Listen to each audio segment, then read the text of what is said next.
orang yang punya sawit ya susah, sawit yang murah kayak gitu. Berapa? Soalnya nggak ada. Berapa sawit? 500. 500 kilo. Apa gak bingung orang? Pas beli neng. Ini nah, mau manen aja bingung. Kan tutup semua tamu kan. Nanti dia setang sudah buah ya setang buah. Tutup. Perusahaan kan tutup toh. Mau manen aja bingung jualnya tuh.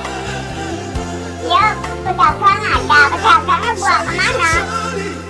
Ya ini buat ke perusahaan. Perusahaannya tutup. Jadi bingung orang. Orang mati penyakit, mati mikir, mati kelaparan. Makanya nanti mau bareng semua. Ini udah ya.